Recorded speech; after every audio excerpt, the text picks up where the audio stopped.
At a high-end restaurant in New York, a millionaire runs his empire with cold precision. But his carefully controlled world shifts when he notices a homeless black boy selling cookies on the sidewalk.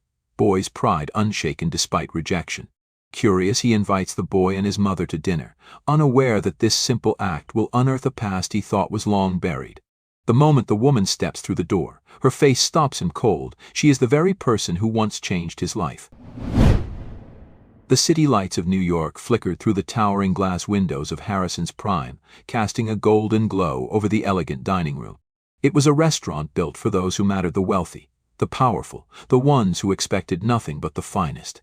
William "Will" Harrison, its owner and a self-made millionaire, strode through the floor with the effortless confidence of a man who controlled everything in his domain.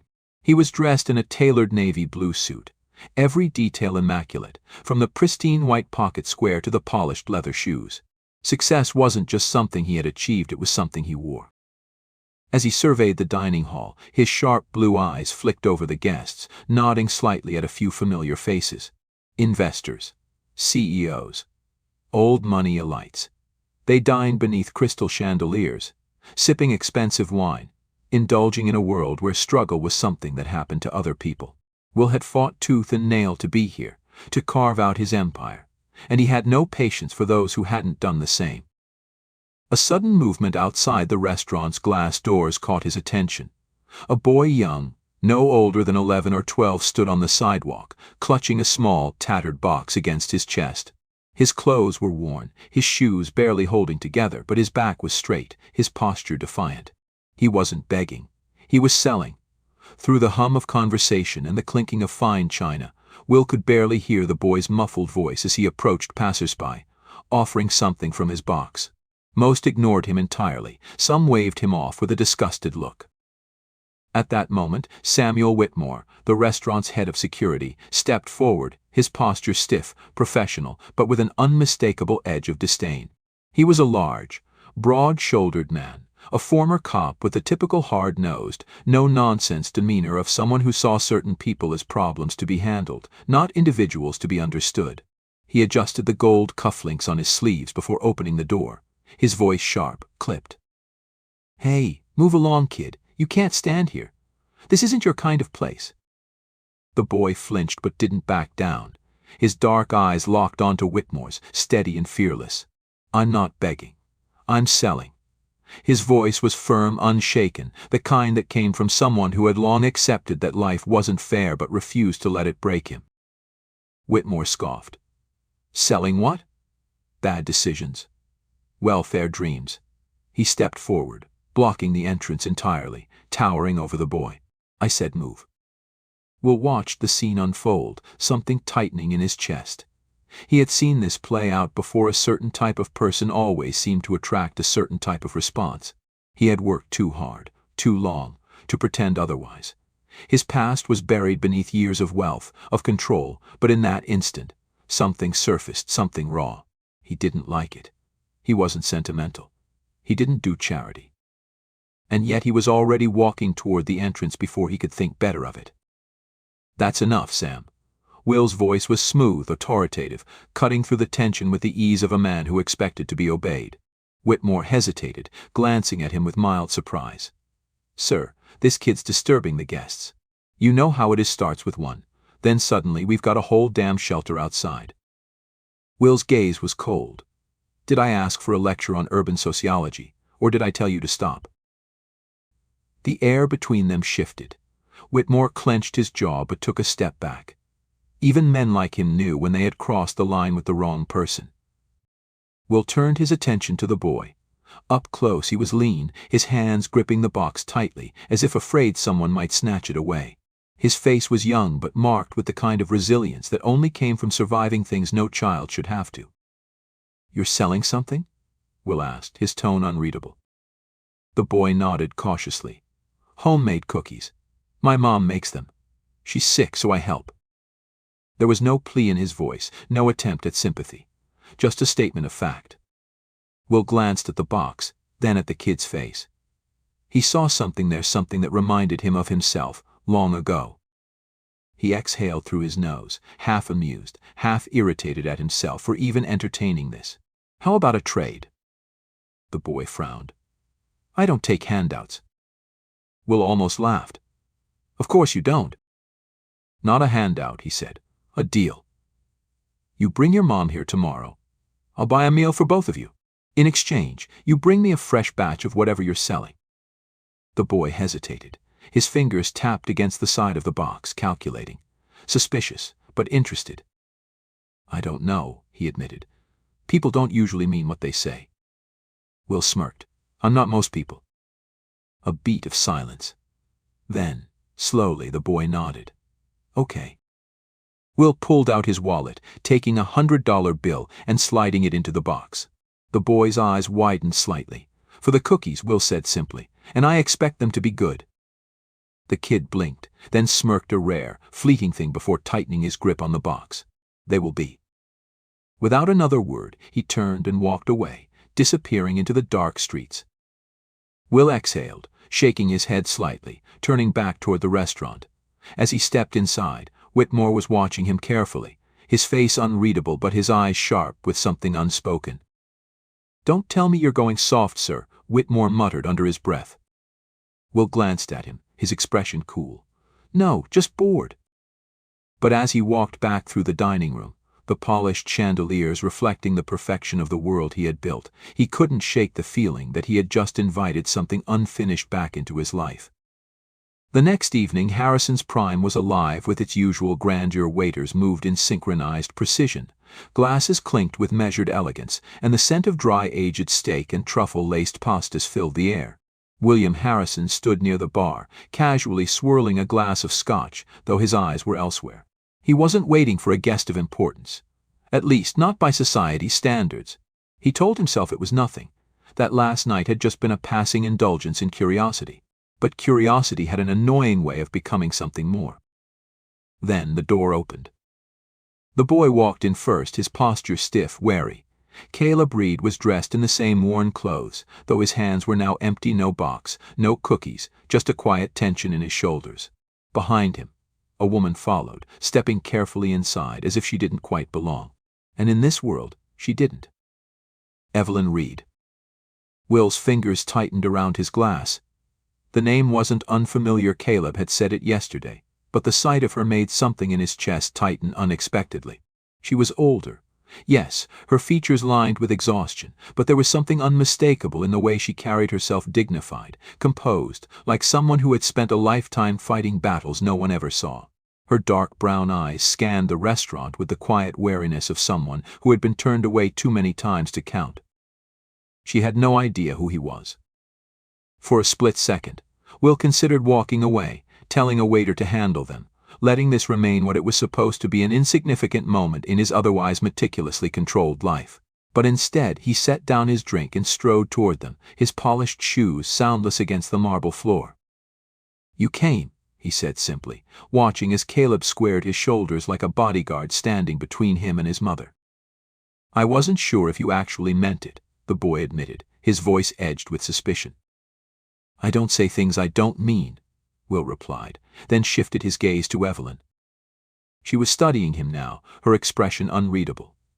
Thank you for inviting us, Mr. Harrison, she said, her voice softer than he expected, polite but distant, like she was bracing herself for something unpleasant. She doesn't recognize me. Good.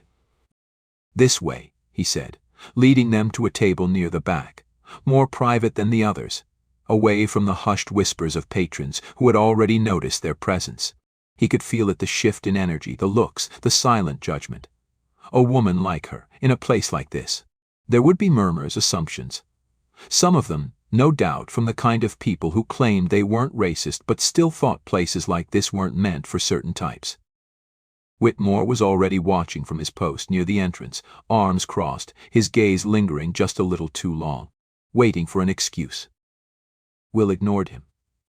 They sat, and within seconds, a waiter appeared, though Will caught the flicker of hesitation in his movement, polite, but forced. He set down menace, then turned to Will, as if asking for permission to continue. Whatever they want, Will said flatly. Caleb hesitated, eyeing his mother. Evelyn exhaled softly, lowering the menu. Mr. Harrison, I appreciate the offer, but I'm not here to take advantage of your generosity. It's not generosity. It's a transaction, Will corrected, watching as her brows furrowed. Your son held up his end of the deal. I hold up mine. A pause. Then, slowly, she nodded. Caleb, emboldened, scanned the menu, eyes widening slightly at the options. He had probably never seen half the dishes listed, never even imagined food could cost so much. Will could tell he was hesitating not out of uncertainty, but out of instinctual caution, the kind you develop when you've had to ration meals, when you know luxury is never free. You don't have to choose the cheapest thing, Will said, and Caleb's gaze flicked to him, assessing. I wasn't going to, the boy shot back, and for the first time Will smirked. The order was placed. The waiter left. Silence settled. Will leaned back in his chair, drumming his fingers once against the table. So, your son says you make cookies. Evelyn blinked at him, clearly thrown off by the sudden shift. Yes, she said after a moment. Good ones? The best, Caleb answered before she could, his voice filled with certainty. Will arched a brow. That's so. Evelyn exhaled a small laugh, shaking her head. I'd like to think so. It was something I used to do a lot, before things changed. Before things changed. Will could have asked what she meant, could have prodded at the pieces of her story she wasn't saying, but he already knew. He didn't need her to explain what it meant to have the ground pulled out from beneath you, to lose what little stability you had. He had lived it. What happened? He asked instead, more to himself than anything. Evelyn hesitated. Then, slowly, she sighed. My husband passed. It left us in a situation we couldn't get out of. It's been one thing after another since then. And no one helped. She smiled, but it wasn't a happy one. People like us don't get help, Mr. Harrison. We get tolerated if we're lucky. Something about the way she said it settled deep in Will's chest, a weight pressing down against something he had long since locked away. Before he could respond, the waiter returned with their meals, setting them down with a careful precision that felt more forced than usual. Will barely noticed. He watched as Caleb picked up his fork, took a cautious bite, then another, his guard lowering for the first time since stepping into the restaurant. This is really good, the boy admitted, as if it physically pained him to say something nice. Will smirked. Wouldn't be the best if it wasn't. Evelyn, however, was still watching him carefully, and for a brief second he saw a flicker of recognition, of something just out of reach. She didn't know yet, but something inside her was starting to remember. Will exhaled slowly, forcing himself to look away, to focus on the drink in his hand, on the swirl of amber liquid catching the light. Tomorrow they'd be gone. Tomorrow this wouldn't matter. Tomorrow he could forget he ever saw her. But something in his gut told him that was a lie. The meal continued, the air shifting into something more comfortable, though not entirely free of tension. Evelyn ate carefully, her posture still poised, her movements deliberate, as if she was waiting for the moment someone would remind her that she didn't belong here. Caleb, however, had eased into the experience, savoring every bite in a way that told Will this wasn't just a good meal, it was a rare one. He caught the way the boy glanced at his mother between bites, making sure she was eating too, as if it was second nature for him to put her first. Will knew that instinct well. He swirled his drink, keeping his expression unreadable, but inside, something churned. He told himself it was nothing, that this dinner was exactly what it had been meant to be, a one-time gesture, a deal fulfilled, and nothing more. But as he watched Evelyn tuck a loose strand of hair behind her ear, the dim light catching against her tired eyes, a memory clawed its way out of the past, one he had buried beneath years of success and carefully curated distance. A cold night. A cheap, overstuffed shelter kitchen. The smell of bread baking, warm against the bite of winter air. And a woman not much older than Evelyn was now handing him a plate of food with a quiet smile. Eat, she had said. No one should have to fight this world on an empty stomach. He had been a different person then, hardened, suspicious, convinced that nothing came without a price. But she hadn't asked for anything. His fingers tightened around the glass. That woman had been Evelyn. The realization settled into his chest like a weight, pressing against his ribs, constricting something in his throat. She had saved him once. Given him a meal when he had been just like Caleb, angry, hungry, unwilling to trust anyone who claimed to be offering kindness. She had been the only person who had ever looked at him and seen something more than a lost cause. And she had no idea. Will's grip on the glass loosened as he forced himself to exhale, to smooth the edges of his expression before either of them noticed the way his entire foundation had just shifted. He had spent years carving out a life where he owed no one, where no part of his past could touch him. But now, sitting across from the woman who had unknowingly set him on the path that led him here, the past wasn't just touching him, it was staring him right in the face. "So," he said, his voice measured, controlled, "what happened to the bakery?" Evelyn looked up, caught off guard by the question. She hesitated, then offered a small, tired smile. "You did your research on us." "I don't make deals without knowing who I'm dealing with," he replied smoothly, even though it was a lie. He hadn't looked into them at all. He didn't need to. She set her fork down carefully, fingers tracing the rim of her water glass. "It was never really mine, not officially. I worked there, saved up, had plans to maybe take it over one day. But when my husband passed, everything unraveled faster than I could hold it together. Bills, medical debt, the kind of things that don't wait for you to get back on your feet." Her voice remained even. But there was something underneath it, something heavy. "I tried. But trying doesn't always mean much when the world's already decided you've lost." Will's jaw tensed. He knew that truth intimately. And no one helped. Evelyn exhaled, a dry, humorless chuckle escaping her lips. People help when they think it'll make them look good. The kind of help that comes with cameras, with reporters waiting for the heartwarming moment. But real help? No, not for people like me. People like me. He didn't miss the way she said it, the weight behind it. She had been fighting battles long before she lost her husband. Battles Will had stopped fighting the second he stopped being on the losing side. The air felt heavier now. It wasn't just dinner anymore. Caleb, oblivious to the quiet storm brewing between them, set his fork down and looked at Will directly.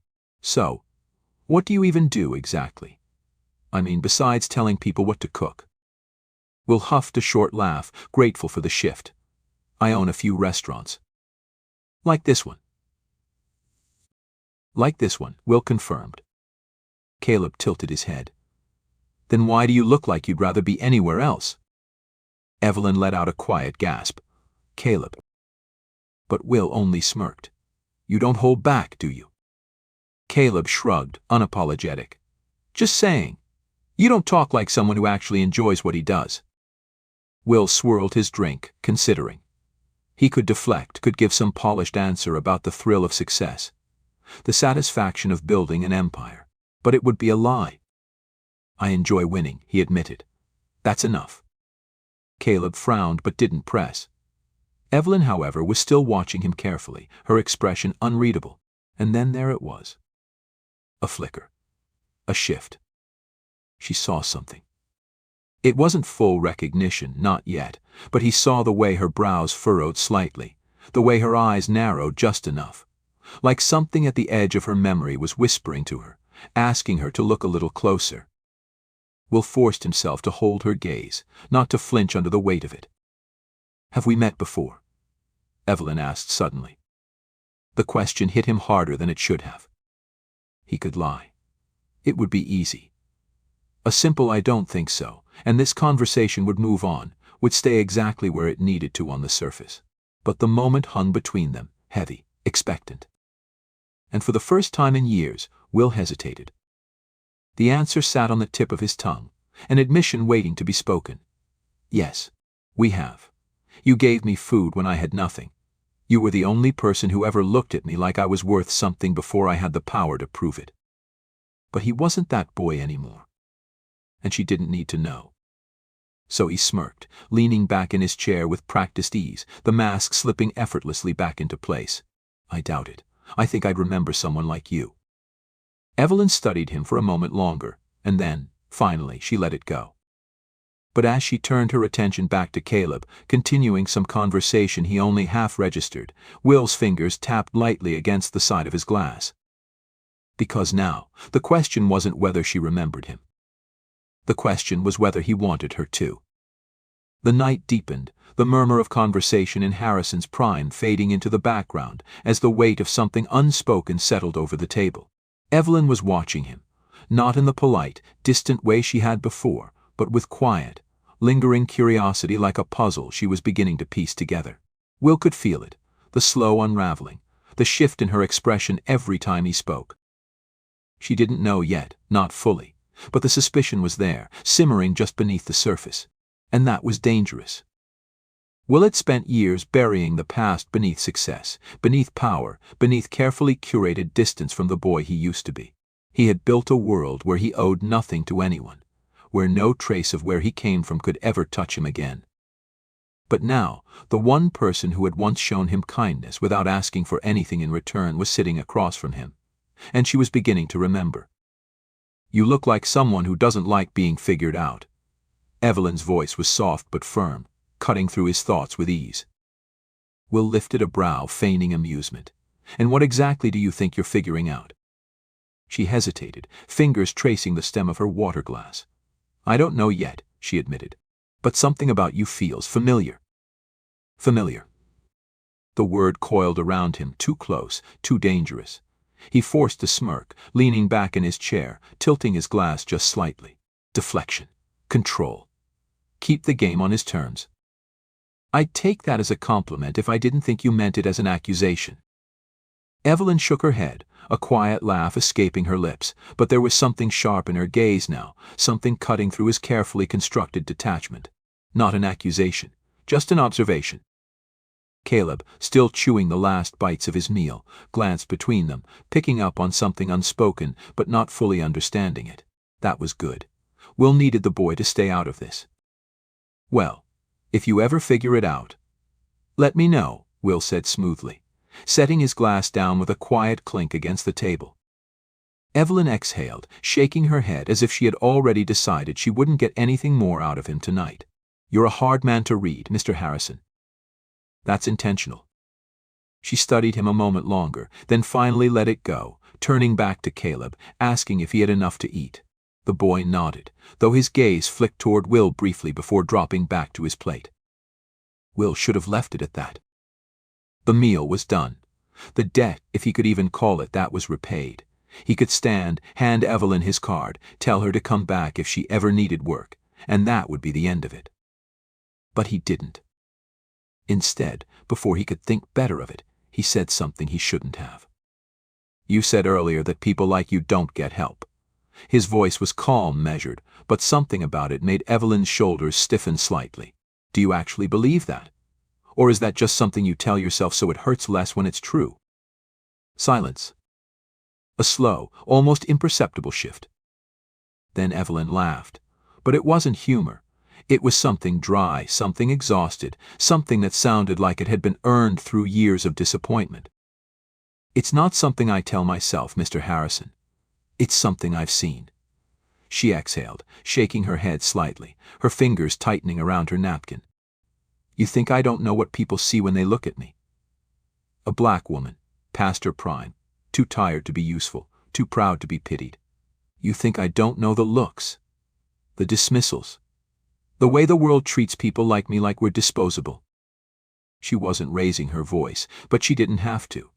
The weight of every word pressed into the space between them, sharp and precise, cutting through the carefully maintained atmosphere of the restaurant like a blade. Will held her gaze, expression unreadable, but his fingers curled slightly against the table. "People don't help people like me, Mr. Harrison. Not unless there's something in it for them. And that's fine. I don't expect otherwise. But don't ask me if I believe it. I don't have the luxury of pretending it's not true." Caleb shifted in his seat, visibly uncomfortable, but not because his mother was wrong, because she was right. Will should have been unaffected. He should have let it pass, should have let it be just another moment, another truth that didn't concern him. But something about the way she said it, the certainty, the quiet, exhausted resignation of it dug under his skin in a way nothing else had in years. Because once, a long time ago, he had believed it too. "Not everyone sees it that way," he said finally, though his voice was quieter now, as if the conversation had stopped being about her and had somehow, without him meaning to, become about himself. Evelyn studied him, something unreadable in her gaze. Then she sighed, shaking her head, as if she had already made peace with whatever answer she had been looking for. Maybe not, but the ones who don't have to. Will felt the impact of that in his chest, something cold, something sharp, something dangerously close to recognition. She wasn't talking about him. She didn't know who he had been, didn't know that once he had sat in a shelter kitchen just like Caleb, staring down at a plate of food handed to him by a woman who hadn't asked him for anything in return. She didn't know. But somehow she still did. A long, tense beat passed between them. Then Caleb pushed his plate away slightly, breaking the silence. "That was the best food I've ever had," he admitted, almost begrudgingly. Will let out a short breath, smirking. "You must have had a terrible life then." The boy huffed. "I'm serious." "So am I." Caleb rolled his eyes, but there was something lighter in his expression now, something that said he had begun to understand Will in a way he hadn't before. Not as a rich man, not as some untouchable figure, but as someone who wasn't entirely different from him. Evelyn, however, was still watching Will carefully, and for a split second he thought she was going to ask again, ask if they had met before, ask why he looked at her like he knew something she didn't. But she didn't. Instead, she straightened, setting her napkin down beside her plate. "Thank you for dinner, Mr. Harrison, but we should be going." Will could have let her, could have watched them leave and never looked back. But then he found himself saying something he hadn't planned. "You should come back." Evelyn blinked, thrown off. "Excuse me?" "You need a job." He said it casually, as if it wasn't the most reckless thing he'd done in years. "I need good people in my kitchen. If the cookies are as good as you claim, it could be worth something." Caleb's eyes widened slightly. Evelyn, however, just studied him, her expression unreadable. "You're offering me a job?" "I'm offering you an opportunity." Another long pause. Then, finally, Evelyn let out a quiet laugh, shaking her head. "And here I thought you didn't do charity, Mr. Harrison." "I don't," Will said evenly. "I do business, and I don't hire people who can't hold their own. So if you think you can't keep up, let's not waste each other's time." Caleb glanced at his mother, waiting. Evelyn exhaled, shaking her head slightly, but something in her eyes had changed. "I'll think about it." Will smirked. "You do that." She nodded once, then stood, motioning for Caleb to follow. They left without another word, disappearing into the night. Will exhaled slowly, leaning back in his chair, rubbing a hand over his jaw. He had just done something irreversible, and he wasn't entirely sure why. A week passed before she came back. Will hadn't expected her to.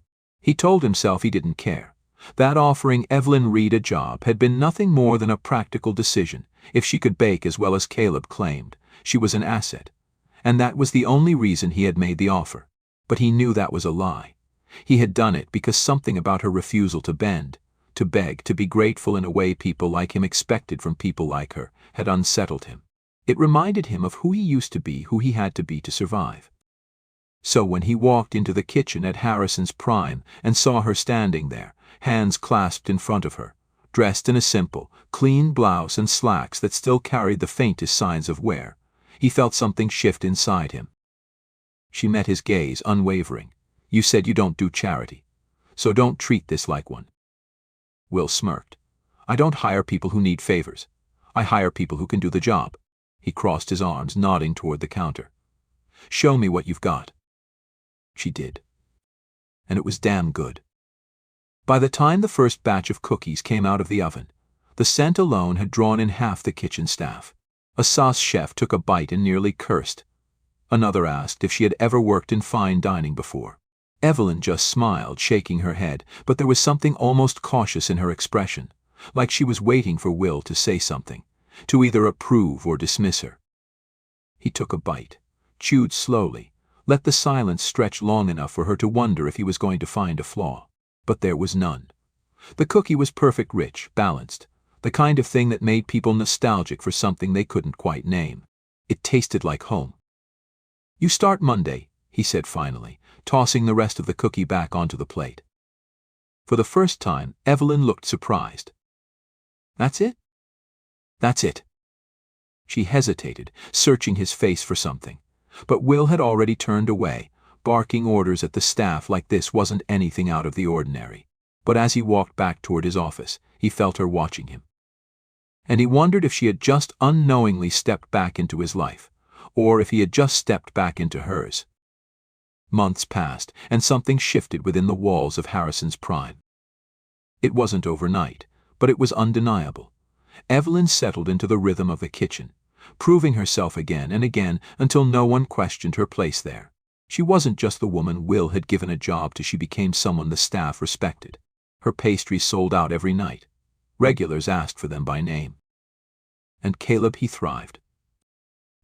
At first he had been skeptical, watching Will with the kind of measured wariness that came from a life spent waiting for people to take back their promises. But slowly he softened. He started coming in after school, first just to help his mother, then to help around the restaurant, then eventually because he wanted to. He lingered in the kitchen, watching the chefs, asking questions. One night, Will found him standing over a prep station, knife in hand, carefully slicing herbs under the watchful eye of the sus chef. "You thinking about sticking around?" Will had asked. Caleb had just shrugged. "It's better than being out there." And Will had understood exactly what he meant. But even as the restaurant changed, even as Caleb grew into something more than a street kid with a box of cookies, Evelyn still hadn't figured it out. She watched Will sometimes, eyes narrowed in quiet contemplation, the recognition always just out of reach. She felt it. He knew she did. She just hadn't put the pieces together yet. Until the night she did. It had been a long evening, the restaurant buzzing with energy, the kitchen pushing out plates with seamless precision. Evelyn had stayed late, finishing a batch of pastries for the next day. Will had walked in, expecting her to have already left, but instead he found her standing near the counter, staring at a plate of cookies like she wasn't really seeing them. "You okay?" he asked. She didn't answer right away. Then, slowly, she turned to face him. "I remember now." Will stilled. "It took me a while," she continued, her voice quiet but steady, a certainty settling into her words that hadn't been there before. "But I remember." She took a step closer, searching his face, and for the first time he didn't try to stop her from seeing it. "You were just a kid," she whispered. "You sat in my kitchen, wouldn't talk to anyone, wouldn't even tell me your name. But I remember your face. And I remember how hungry you were." Will exhaled slowly, a sharp, measured breath. He could lie. He could shake his head, dismiss it, tell her she was mistaken. But he didn't. Because she was right. And suddenly, it didn't matter that he had spent years pretending that part of him didn't exist. Because in this moment, standing in the kitchen of the restaurant he built, staring at the woman who had once handed him food when he had nothing, he wasn't a millionaire. He wasn't an empire. He was just a boy who had been saved by a stranger. "Yeah," he admitted finally, his voice rougher than he intended. "That was me." Evelyn's breath hitched. "Will." But he shook his head, swallowing hard. "Don't say it." Her eyes softened. "I'm proud of you." Will turned away, staring down at the counter, pressing his hands against the cool marble. He had spent years clawing his way out of that past, out of that hunger, out of that version of himself that had needed help. But for the first time, he didn't feel like he had failed by needing it. Because maybe, just maybe, it had brought him here. And for the first time in his life, that didn't feel like a weakness. The first night of the restaurant's community dinner was a quiet success. No press, no cameras, no grand speeches, just food. Evelyn cooked. Will watched. And Caleb served.